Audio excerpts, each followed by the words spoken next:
Assalamualaikum warahmatullahi wabarakatuh. Selamat pagi, selamat siang, dan selamat sore teman-teman semua.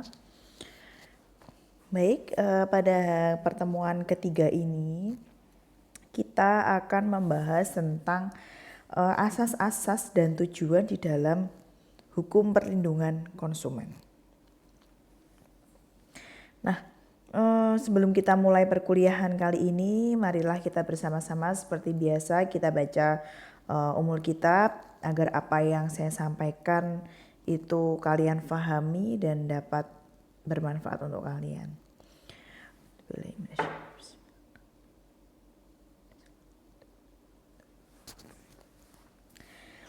Oke, baik, kita masuk ke materi asas-asas dan tujuan di dalam hukum perlindungan konsumen. Asas-asas dalam hukum perlindungan konsumen. Ya.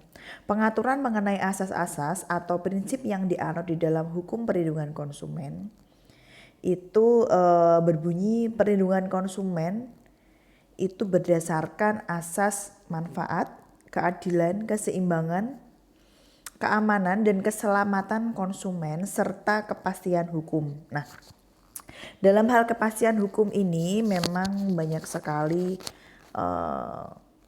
kejadian-kejadian yang mana tidak sesuai dengan kaidah hukum yang berlaku. Nah, penjelasan tersebut itu menegaskan bahwa perlindungan konsumen itu diselenggarakan sebagai usaha bersama berdasarkan 5 asas yang relevan di dalam pembangunan nasional, yaitu asas tadi manfaat, keadilan, keseimbangan, keamanan, dan keselamatan konsumen serta kepastian hukum. Ya, oke, kita bahas satu persatu. Yang pertama adalah asas manfaat. Asas manfaat adalah segala upaya di dalam penyelenggaraan perlindungan konsumen itu harus memberikan manfaat sebesar-besarnya untuk kepentingan konsumen dan pelaku usaha secara keseluruhan. Jadi win-win solution, tidak ada pihak-pihak yang dirugikan dan itu bermanfaat baik untuk konsumen maupun pelaku usaha.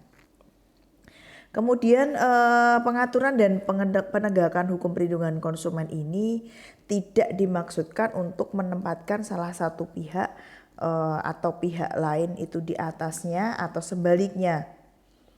Ya, yaitu untuk memberikan kepada masing-masing pihak, pelaku usaha dan konsumen apa yang menjadi haknya.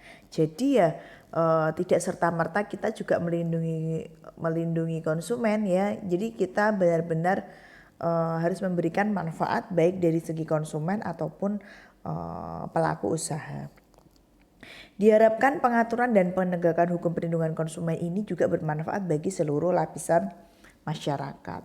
Jadi tidak hanya untuk dua pihak itu tadi, namun juga untuk seluruh masyarakat. Lalu asas yang kedua adalah asas keadilan ya.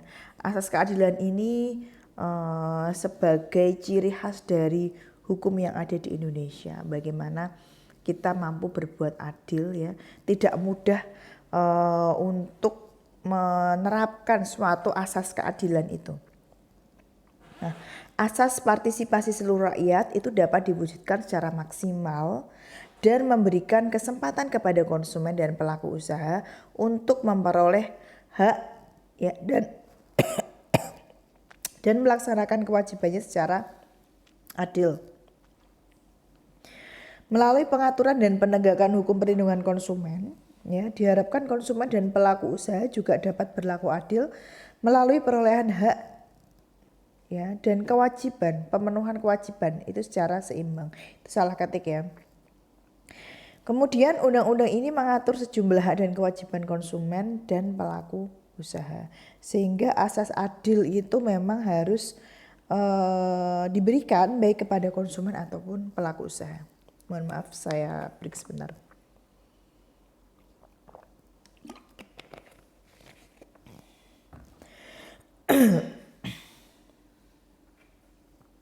Selanjutnya ada asas keseimbangan ya. Asas keseimbangan itu apa? Yaitu memberikan keseimbangan antara kepentingan konsumen, pelaku usaha, dan pemerintah dalam arti materi maupun spiritual ya, agar konsumen, pelaku usaha, dan pemerintah itu punya manfaat yang seimbang dari pengaturan dan penegakan hukum perlindungan konsumen. Jadi harus seimbang ya, tadi bermanfaat, adil ya, dan seimbang. Kepentingan antara konsumen, pelaku usaha dan pemerintah itu diatur dan harus diwujudkan secara seimbang sesuai dengan hak dan kewajiban masing-masing. Haknya pelaku usaha apa? Nanti akan kita bahas lebih lanjut di pertemuan selanjutnya. Haknya konsumen itu apa? Ya, kita belajar itu. Sehingga apabila ditemukan hal-hal yang tidak sesuai dengan hak dan kewajiban masing-masing tersebut, itu merupakan suatu pelanggaran hukum perlindungan konsumen.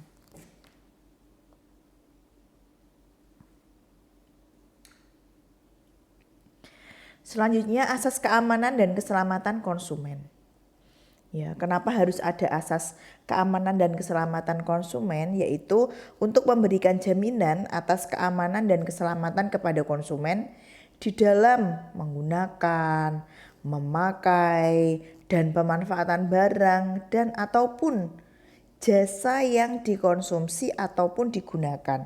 Ya, kalau jasa kan digunakan, kalau barang itu ya dikonsumsi itu tadi. Ya.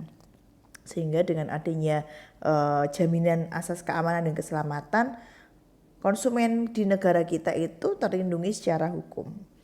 Kemudian menghendaki ada jaminan hukum bahwa konsumen akan memperoleh manfaat dari produk yang dikonsumsi. Dan sebaliknya, bahwa produk itu tidak akan mengancam ketentraman dan keselamatan jiwa dan harta bendanya. Ya. Misalnya nih, kita pakai yang cewek-cewek ya biasanya pakai krim ya. Krimnya itu tidak ada jaminan keamanan. Nah, ternyata mengandung hidrokuinon yang tinggi menyebabkan flek hitam. Itu kan merugikan. Kemudian yang lebih berbahaya adalah bisa menimbulkan kanker misalnya. Nah, itu kan mengancam keselamatan jiwa. Jadi, asas keamanan dan keselamatan konsumen itu adalah yang nomor satu di dalam perlindungan konsumen. Lalu yang kelima ada asas kepastian hukum ya. Agar apa tujuan dari asas kepastian hukum ini? Agar baik dari pelaku usaha ataupun konsumen itu menaati hukum dan memperoleh keadilan di dalam penyelenggaraan perlindungan konsumen serta negara menjamin kepastian hukum. UU PK yang menyandang hak dan kewajiban juga harus dapat diwujudkan di dalam kehidupan sehari-hari. Ya, dalam UPK itu kan lengkap ya, ada hak dan kewajibannya apa ya. Sehingga masing-masing itu bisa nanti memperoleh suatu keadilan ya, tujuannya asas keadilan ya. Asas kepastian hukum ya itu tadi, kita sudah mempunyai dasar hukum yang jelas terkait hak dan kewajiban dari konsumen maupun pelaku usaha. Nah, di sini negara itu bertugas untuk menjamin terlaksananya undang-undang perlindungan itu sesuai dengan bunyinya. Itu tadi haknya mendapat perlindungan dan dari segi keselamatan dan lain sebagainya. Lalu tujuan dari perlindungan konsumen itu apa? Yaitu meningkatkan kesadaran, kemampuan dan kemandirian konsumen untuk melindungi diri, ya, mengangkat harkat dan martabat konsumen dengan cara menghindarkannya dari akses negatif pemakaian barang dan atau jasa. Tujuan adanya perlindungan konsumen ya meningkatkan pemberdayaan konsumen di dalam memilih, menentukan dan menuntut hak-haknya sebagai konsumen. Sehingga sosialisasi tentang hukum perlindungan konsumen di masyarakat memang harus selalu digencarkan. Kalau kita lihat hanya masyarakat yang mempunyai pengetahuan tentang perlindungan konsumen saja yang berani speak up apabila terjadi suatu pelanggaran hukum, pelanggaran terhadap hak-hak konsumen itu. Namun kalau kita temui pada masyarakat yang tidak mempunyai pengetahuan tentang hak-hak kita di dalam konsumen itu, nah itu kebanyakan pada mengabaikan, ya sudah merasa tertipu, ya udah nasib, ya udah memang lagi nggak beruntung misalnya seperti itu. Kebanyakan seperti itu, namun sebenarnya itu sudah dilindungi oleh undang-undang. Kita punya undang-undang perlindungan konsumen, di mana di situ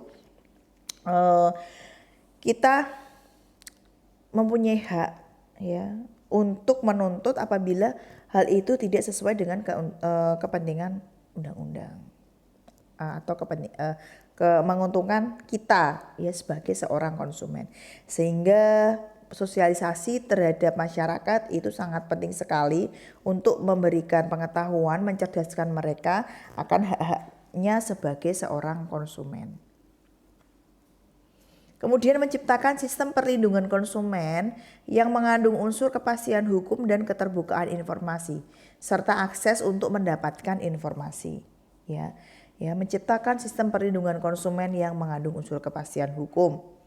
Ya, keterbukaan informasi. Jadi misal ada suatu barang, ya kita mau beli, ya kita harus terbuka sebagai pelaku usaha pun juga harus memberitahukan keadaan atau membuka informasi seluas-luasnya terhadap produk tersebut, ya serta adanya akses untuk mendapatkan informasi.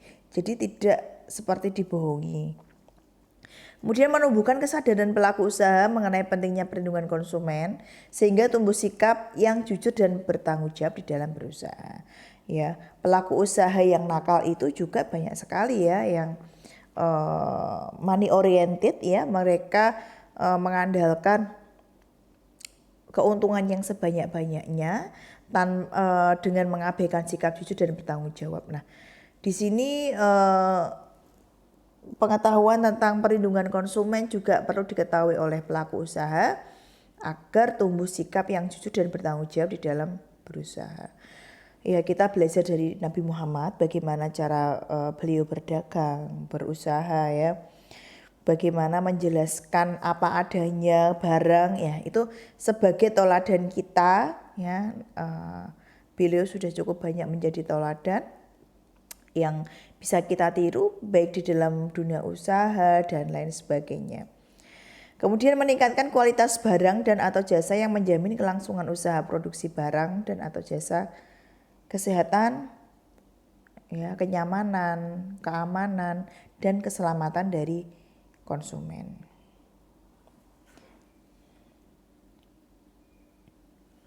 Kemudian kedudukan konsumen. Ya, prinsip yang muncul tentang kedudukan konsumen di dalam hubungan hukum dengan pelaku usaha itu berangkat dari doktrin dan teori yang dikenal dalam perjalanan sejarah hukum perlindungan konsumen. Ada 4 kedudukan: let the buyer beware, the do care theory, the brevity of contract, dan kontrak bukan syarat. Oke, kita bahas satu-satu. Yang pertama, let the buyer beware atau caveat emptor ya. Ini adalah embrio lahirnya sengketa di bidang transaksi konsumen. Nah, asas kedudukan konsumen ini berasumsi bahwa pelaku usaha dan konsumen adalah dua pihak yang sangat seimbang sehingga tidak perlu ada proteksi apapun bagi si konsumen. Dalam perkembangannya, konsumen tidak mendapat akses informasi yang sama terhadap barang dan atau jasa yang dikonsumsi. Menurut prinsip ini, ada suatu hubungan jual beli keperdataan yang wajib berhati-hati itu yang pembelinya. Jadi ini lebih menguntungkan pihak pelaku usaha. Adalah kesalahan pembeli atau konsumen jika sampai ia membeli dan mengkonsumsi barang-barang yang tidak layak.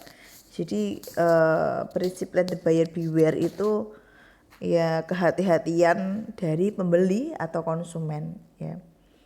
Jadi benar-benar harus pintar milih. Walaupun sekarang ini banyak yang jujur pun kita juga harus beware ya, harus hati-hati di dalam memilih suatu barang. Dengan adanya UU PK, kecenderungan let the buyer beware ini mulai diarahkan menjadi caveat emptor atau pelaku usaha yang perlu berhati-hati. Jadi UU PK ini memberikan dampak yang sangat luar biasa di dalam perlindungan konsumen. Kemudian the do care theory. Ya, pelaku usaha mempunyai kewajiban untuk berhati-hati dalam memasyarakatkan produk. baik barang ataupun jasa selama berhati-hati dengan produknya, ia tak dapat dipersalahkan dan tidak dapat menyalahkan pelaku usaha. Nah, seseorang juga harus dapat membuktikan pelaku usaha itu melanggar prinsip kehati-hatian. Nah, di Indonesia sendiri hukum pembuktian itu pada umumnya menganut pada beban pembuktian ya pada si penggugat. Ya, pasal 1865 BW ya. Barang siapa yang mendalilkan mempunyai suatu hak atau untuk meneguhkan haknya atau membantah hak orang lain atau menunjuk pada suatu peristiwa, maka ia diwajibkan untuk membuktikan adanya hak atau peristiwa tersebut. Nah, di dalam realitanya sekarang ini sebagai seorang konsumen itu sangat sulit ya untuk menghadirkan bukti-bukti apa yang bisa menunjukkan bahwa si pelaku usaha itu yang melakukan pelanggaran. Nah, disinilah jadi kelemahan teori ini. Karena sudah menganut the do care teori. Jadi produsennya sudah melakukan usaha. Kemudian the privity of contract ya. Pelaku usaha mempunyai kewajiban untuk melindungi konsumen. Tapi hal itu baru dapat dilakukan jika antara mereka terjalin suatu hubungan kontraktual ya. Pelaku usaha tidak dapat disalahkan atas hal-hal di luar yang diperjanjikan ya. Kemudian fenomena kontrak-kontrak standar yang banyak beredar di masyarakat itu merupakan petunjuk yang jelas betapa tidak berdaya konsumen menghadapi dimensi pelaku usaha.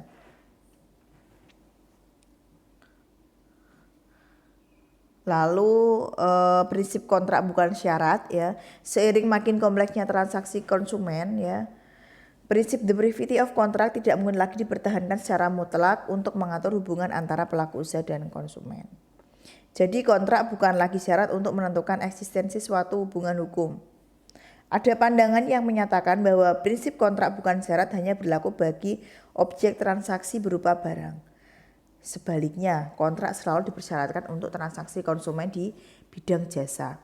Nah, untuk yang the privity of contract ini bisa kalian sering lihat itu pada kalau kalian memberi itu kan ada term of condition ya, term of condition. Kebanyakan orang itu tidak membaca secara teliti apa isinya dari term of condition itu. Biasanya asal nyentang yang artinya adalah setuju.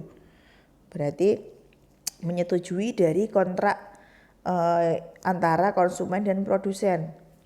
Misalnya di situ ditulis barang yang sudah dibeli tidak dapat dikembalikan. Nah, kalau kita beli online itu kan kita ngisi centangan itu kan. Nah, itu juga the privity of contract. Jadi kita dianggap setuju. Kalau kita beli langsung di toko biasanya ditulis sih barang yang sudah dibeli tidak bisa dikembalikan, misal seperti itu. Nah, itu kondisi-kondisi seperti itu yang melemahkan seorang konsumen. Ini tadi sudah. Nah, pada pertemuan kali ini saya pengen teman-teman setelah menyaksikan apa yang saya sampaikan, silahkan cari kasus hukum perlindungan konsumen ya. Kemudian analisa ya. Analisa kasus-kasus tersebut dari asas-asasnya. Melanggar asas apa itu? Ya, nggak usah terlalu jauh dulu. Nanti silahkan nama, NIM, kelas ya di Google Classroom. Nanti saya akan bikin suatu forum diskusi. Di situ teman-teman untuk ganti absensi ya. Nanti akan saya input untuk analisanya, nama-namanya di situ. Lalu link kasus pelanggarannya ya. Lalu analisa teman-teman. Jadi nggak usah via makalah. Jadi langsung setelah ini teman-teman menyaksikan video langsung cari kasus lalu dianalisa ya. Menurut saya misalnya kasus ini melanggar asas keadilan karena ditunjukkan bahwa pelaku usaha lebih mendominasi misal seperti itu dan sebagainya sesuai dengan asas-asas dari hukum perlindungan konsumen tadi. Seperti itu, semoga diskusi kita membawa manfaat sehingga teman-teman tahu apa saja asas-asas dalam dan tujuan di dalam perlindungan konsumen. Baik, saya rasa cukup untuk pertemuan kali ini. Ya, kita lanjutkan untuk koordinasi di WA Group. Terima kasih, semoga bermanfaat ya. Jangan lupa tetap jaga kesehatan dan jangan lupa bahagia ya. Saya akhiri dengan bacaan hamdalah. Alhamdulillahirabbil alamin. Terima kasih, saya mohon maaf apabila salah kata. Saya tutup ya perkuliahan kali ini. Assalamualaikum warahmatullahi wabarakatuh.